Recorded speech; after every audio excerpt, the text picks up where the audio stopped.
Hello, my name is Andrew. Today, what I'll be speaking about is sad but very misfortunate about sexual predators. Now, many sexual predators are actually mentally ill individuals who are most likely victims of their environment and criminals who actually oppress them in a certain manner of way. Now, when many of these individuals are prey to certain kinds of predators, they take on the characteristics of their oppressors and carry it out by taking out their frustrations out on others unjustly due to holding a grudge because they had never got justice for what have ever happened to them, or they have never recovered from it mentally. They have been scarred psychologically. Therefore, they repeat the same exact patterns as their oppressors did. This is sad, but true.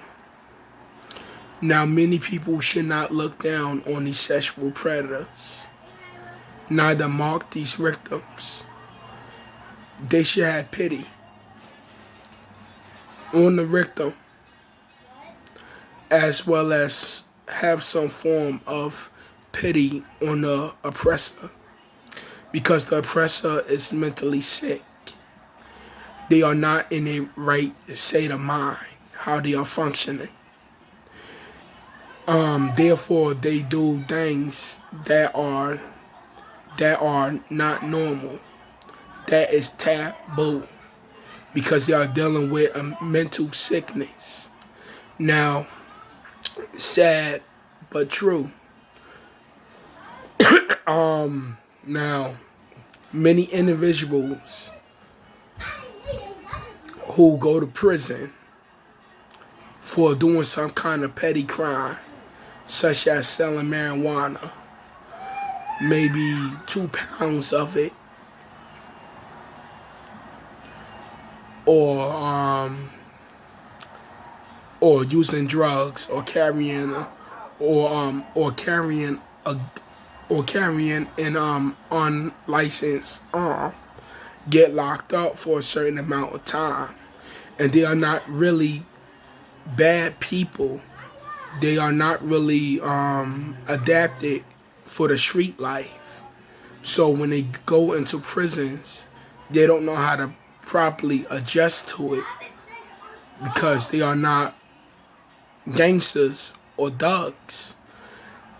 And these people become victims of their environments in prisons. For a perfect example, if a person gave them a pack of soup or a beef stick or some kind of candy bar,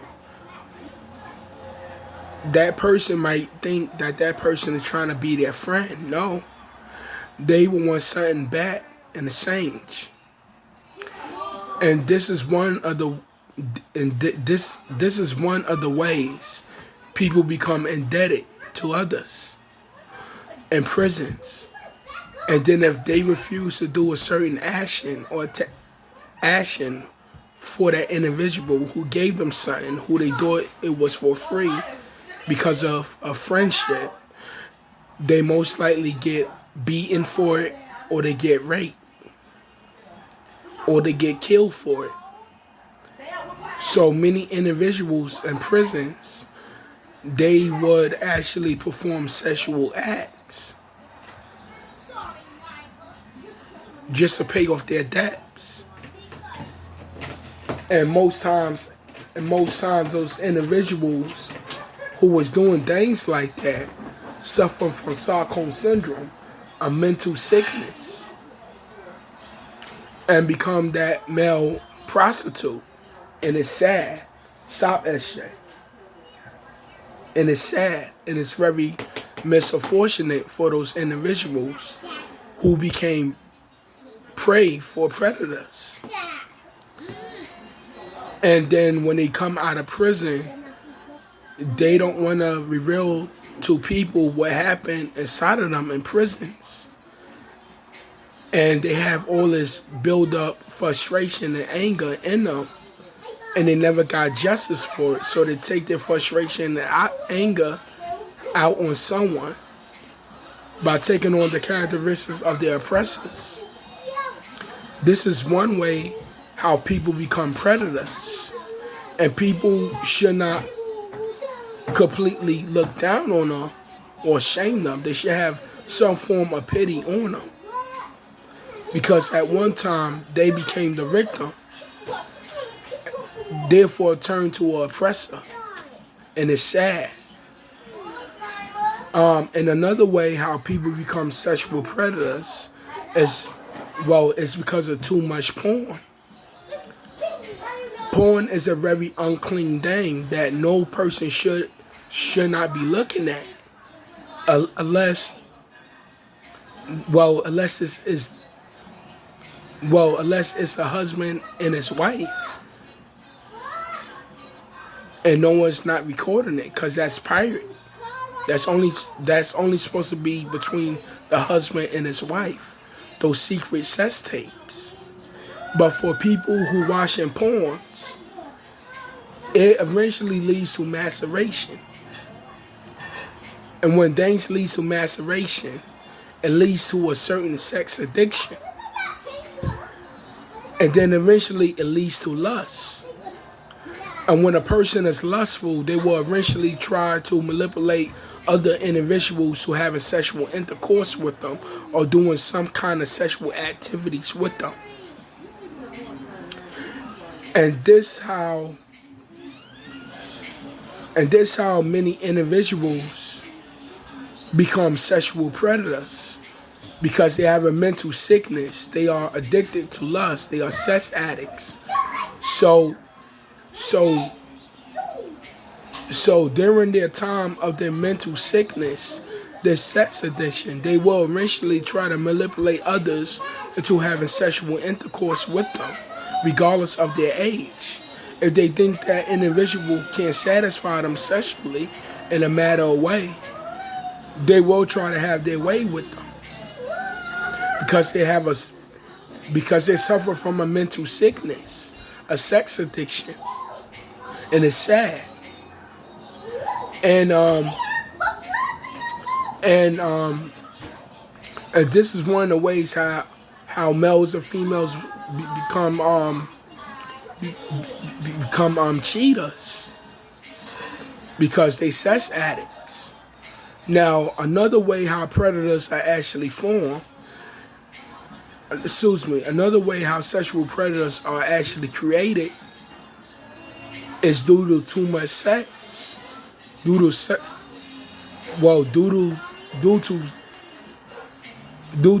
too much sexual activities. And what this happen and what this does their sexual appetite becomes so great that they are never satisfied sexually. So eventually they go to others for sex. Because it's much like a drug to them. They can't help themselves. But it's like a drug to them. They can't help themselves around other individuals, and including porns. They can't help themselves. It's like a drug to a drug addict, or it's like beer to an alcoholic. They can't help themselves around certain things or individuals that are dressed in a certain way. So eventually they will try to manipulate themselves and manipulate others into having sexual intercourse with them or doing some form of sexual activity with them. And this is one of the reasons why statutory rape is high. But it takes two individuals to get involved in sexual It takes two individuals to get involved in statutory rape. And statutory rape, but it's not directly rape. It's when an adult have a it's when an adult have a inappropriate relationship with a minor who's actually agreeing with the adult to do sexual activities with them. And those teens or children are fresh. They are moving too fast. And sometimes, to be honest, teens and children, they are more developed than they should have been. It's too early. And they may try to seduce an older male or older female that's actually addicted to sex. And this is one of the ways how sexual predators are actually created. Due to them being sex addicts. Because for a perfect example, if you put a bottle of liquor in front of an alcoholic and offer it to him or her for free, do you think she would turn it down or he would turn it down? No, he would drink it because he haven't recovered from that addiction. That's the same way. That's the same way how it is when it comes to sexual predators of different kinds. You got the ones involved in child molestation. You got the ones involved in statutory rape. You got the ones involved with rape. And you got the ones involved with homosexual rape. And these individuals who are doing this, they all got a mental sickness. They all got a lust addiction. And it's sad. They suffering from a mental illness that they haven't recovered from. Because it's either a few reasons. Because they're watching too much porns. Well, they should have never been watching, first of all. Unless it's a husband and his wife only watching it, and that man is masturbating, which is wrong anyway. And he become and plus he become addicted to sex. Now he can't be touched. Now he can't be trusted around certain individuals. Because he would try to manipulate them into having sexual intercourse with him, or doing some kind of, or doing some time, or doing some kind of sexual activities with them. And the same goes with females. And for males and females, who deals with sex, for people who deals with sexual assault, most likely those people have been assaulted sexually from childhood or since they was a teen, and they never recovered from it, and they never got justice for it. So therefore they do the same exact things onto others to make them feel exactly how they feel. And this is exactly what a grudge is. And it's sad. Now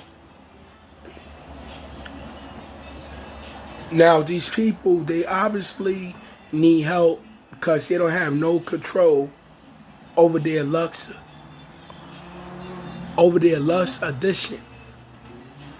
They need help. They need to go to a sex rehab clinic and clean their mind out of all that lustful images and thoughts, so that they may be able to function properly. And I want to say this too, y'all. If y'all into the Hebrew Israelite culture, or if y'all Christians, now y'all wouldn't now y'all should have noticed already. If y'all don't notice, allow me to teach it to y'all. Now, lust is actually a sex addiction. And lust is also considered a demon. A demon is considered a bad habit. That's one context of it. And what that is negative energy. It's a spiritual chain on a person that is preventing them from functioning from a higher vibration. It's a spiritual chain on them. An inner demon, a bad habit known as lust. And this chain could basically be broken off of people by going to see a therapist and speaking about their problem, what happened to them from childhood or teen or from a young adult or whatever, and practicing discipline and get rid of that lusting, break that chain from off them. And plus people should not hate the sinner. They should hate the sin. They should hate the inner demon known as lust, or known as the bad habit that's in the person's spirit and soul and body. They should hate that inner demon. It's a spiritual chain on them. People gotta break in order for them to function at a higher frequency in a consciousness. All right, this is your friend. Later, y'all.